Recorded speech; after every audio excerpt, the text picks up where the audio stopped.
Welcome to Identiverse 2025. We're here recording live from the CyberRisk TV studio on the expo floor at the Mandalay Bay Conference Center in Las Vegas. I'm your host, Adrian Sanabria, and joining me for this interview is Artyom Poghosyan, CEO and co-founder at Britiv. Is it Britiv? Britiv. Britiv. I'm so focused Close. on saying your name right. Close. I forget to ask about the company, Britiv. Welcome. Looking Thank forward to talking about this. This is very much a question that I feel is unanswered for a lot of people. So we're talking about identities and AI agents here. I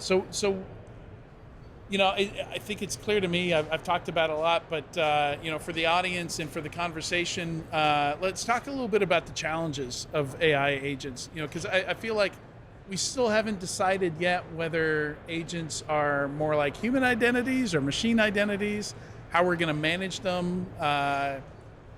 Different agents are going to do different things, have different access to things. So what's the answer there? Great question, Adrian, and you're correct. I think the industry is still trying to figure that out. Mm-hmm. What I would say, from my perspective, they're kind of a little bit of both. They're like machine identities in the sense that you can't really secure those AI or agentic identities like humans with MFA or Right. biometric, and they're just not they're not like humans that way. Mm-hmm. But they're like humans because they act and behave autonomously, and they can do things on their own. So it is a little bit like humans. Make decisions, correct. So it's a unique challenge, I think, and we're working on it. Let's just say, as an industry.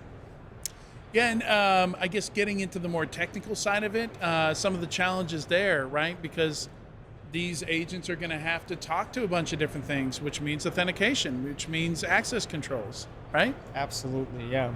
Yeah, those are fundamental concepts, really. And as we've learned, especially over the past few years, that authentication, authorization, access controls, these very important security concepts that we've known for a long time have also evolved when it comes to new technologies. Like before the AI and agentic AI, it was more of the cloud, public cloud technologies and so on, workloads and machine identities. So yes, we had to revisit these concepts and try to find the right solutions for the new technologies and the new requirements.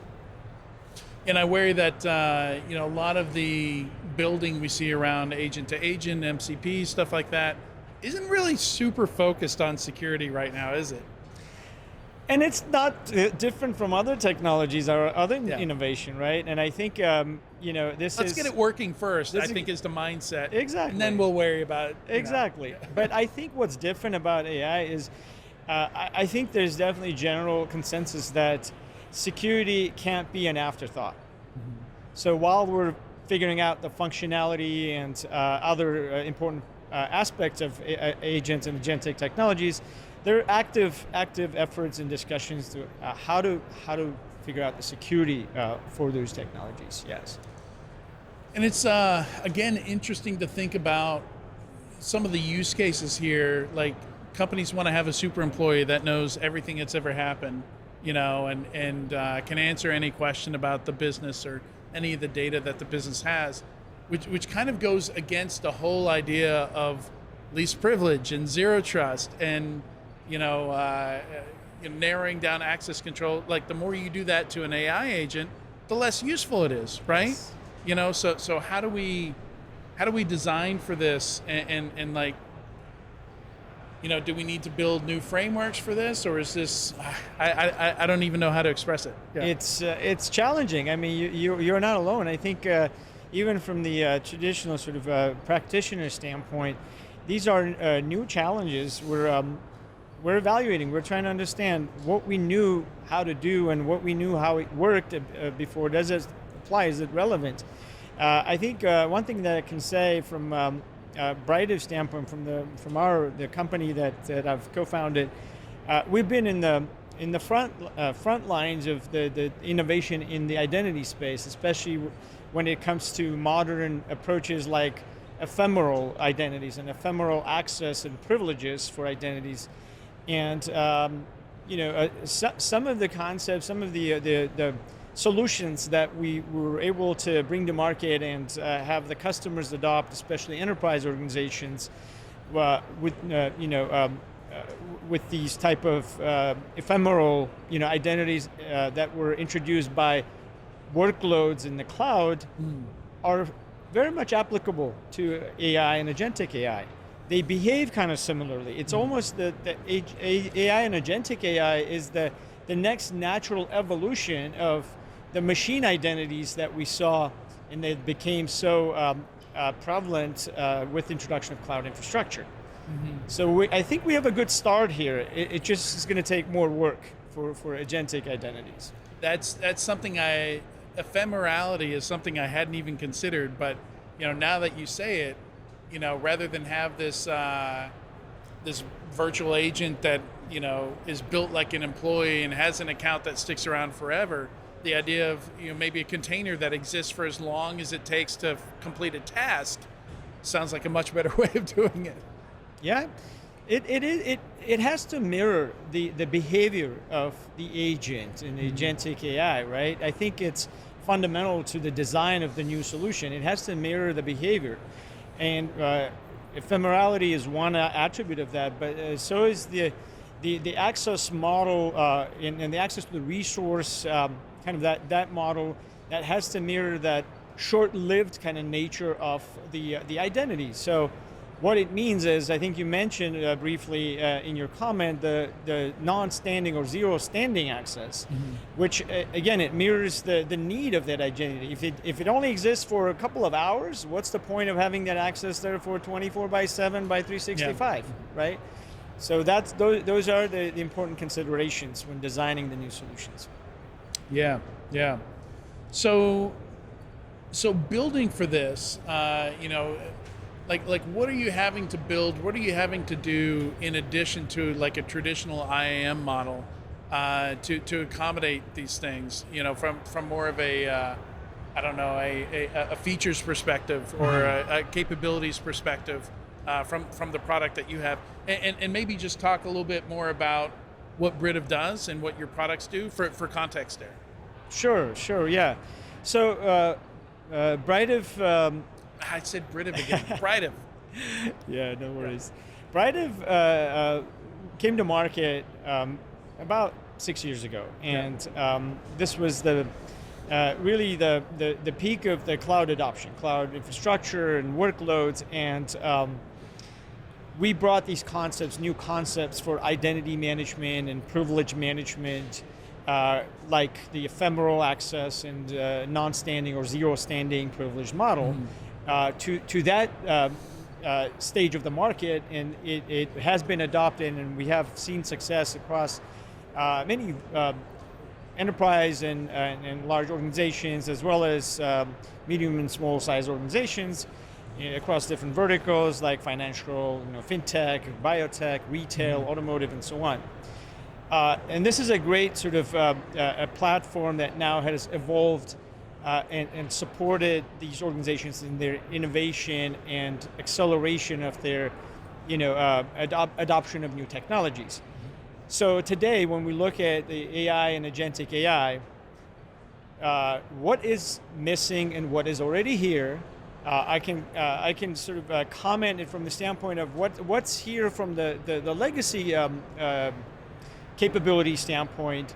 There are great, categories of products like identity governance, privileged access, authentication, and all these have been, categories that have existed 2 decades or more. The problem with that is, the downside is they've been basically built for the human type of user, and they've evolved in response to the evolution of the human user needs. About 5 or 6 years ago, when cloud adoption started really taking off, we had to revisit those concepts and try to find a way to address the cloud, cloud workloads and machine identities. I think with AI, we have progressed in the right direction, but there are some new capabilities that are missing from the existing solutions. In fact, Britiv is one that is pioneering some new capabilities for specifically agentic AI, and those are along the lines of governance and lifecycle management of agentic identities. This is so fundamental to really understanding who, in this case, what, if you want to refer to them as identities, but they're not human, what should have access to what resources, for how long and when, and manage them throughout their life cycle. The other important piece that's missing here is data access. Again, I like your comment earlier that how much access is right. Today, when these technologies are still kind of being experimented with, soon to be rolled out into production environments, well, in the experimentation process, they're again focusing on the functionality, which means the access to data, access to these data lakes and so on that is so critical for AI is very broadly defined so that the functionality can be tested and proven, right? It's got to work first. It's got to work first. Yeah. When we are getting ready to move them to production, that is not going to be the way these things can be rolled out. It is too permissive. It is going to introduce a huge risk exposure. So we need to really at least a few. Somebody will do it. Somebody has to do it. There are different active sort of initiatives going on and defining the runtime authorization models, standards around that. And Brightov has already, as I said, Brightov has already been in the front lines of the industry, defining new models with zero standing access and fine-grained, context-aware access levels. Yeah. These are going to be so important to agentic AI access when it comes to data, and really making sure the data privacy regulations are met, data security requirements are met. There are a few others like overall policy enforcement, compliance and audit requirements and so on that are specifically built for agentic type, identities or entities, right? Typically today, when a bank goes through a security audit, they're looking for the human identity access. They're not necessarily asking for an inventory of agentic identity access. Mm-hmm. We have to figure out how those things need to be brought into the fold for compliance and regulatory needs. Yeah, it almost reminds me of addressing SQL injection by having prepared statements, right, rather than just allowing full ability to query any data anytime, right? I imagine something like that we'll have to do on these data lakes, and also you need to understand your data pretty well, have good data hygiene. I feel like that's going to go. Do you think that's going to go hand in hand with being able to do that access control with the identities? Absolutely, yeah. In the past few years, because of the massive amount of data that was generated, the data governance became an issue. I mean, there's new technologies in the market, data posture management and so on, right? That are so important for bringing that hygiene and the governance and security controls into the data side of the technologies. And yes, that becomes so important now to make sure that the access to data is properly managed, not just securely, but also efficiently managed. Because again, when we're talking about agentic identities, we're talking about velocity, we're talking about scale and speed. That for humans, that was not a concern. Right. But it is for this type of identities. Without fundamental data controls and data access, hygiene, is going to be very unscalable and insecure. Yeah, I mean, in using the cloud, your example earlier about the cloud is a great example, because a lot of traditional security systems weren't designed for 10,000 assets to be created and destroyed in a day. So once we started seeing containers and using containers to scale, and same thing with disposable credentials, right? A lot of systems aren't designed like imagine, a traditional dashboard. If you create and destroy 1,000 identities in a day, it's just, it's all going to be a mess because it was only designed for humans. Correct. Yes. And there's a lot of other implications, right? It's all auditability, monitoring, accountability, and oversight. These are important questions. So you have to design it properly with those things in mind, and not just create and delete the credentials, but also make sure all those other important requirements are met. So real quick before we wrap, where do people start? Where do people get started? That's been a frequent topic or question that today and yesterday at the conference, and everybody's looking for how do I start on this journey? It is a journey. Everybody's realizing it is a journey, right? I think there are some very common sense, I guess, steps I would say, right? Is first and foremost to architect what you're building and have this framework view of what you're building, because that will help understand the big picture. Yeah. Often when that's missing, there's a lot of tactical steps that don't lead to the end goal. It ends up being a lot of rework, a lot of missed steps, right? So I always recommend that building that big picture view of what you're building, what your future state looks Almost like creating a film, you got to storyboard it, right? There you go. Yeah. Very, very good comment. Yes, that's an important step. Next, when you're starting to see, obviously, a lot of companies that are already building and experimenting AI and agentic AI have timelines. They want to be in production in the next few months, in the next year or so. So aligning with those timelines with specific milestones where, for example, one of those is having the security components, security controls and guardrails designed and fully vetted to align with your AI, technology and workflows, and not, again, we've learned this in the past, cannot be an afterthought. Yeah. It has to be built in and designed in. Those are important things that we can do today. We can start aligning with these agentic workflows and data access, what type of access, and how we should design that. These are important things that can be done today. Ultimately, it's the implementation and monitoring and oversight that needs to be also thought through, because once we flip the switch, these things are going to be live, and we're not going to have time to react. Yeah. Coincidentally, a new category was launched today by Aragon Research, which is an expert research firm for AI and agentic AI. The new category is called Agentic Identities and Security Platform. And we're incredibly proud that Brightev was featured for our pioneering efforts for this new category. Please visit the Brightev website or our social page to download this report and for more information. Great points, great conversation. Thank you again, Art, for sitting down with me. This was very interesting. You've given me a lot to think about.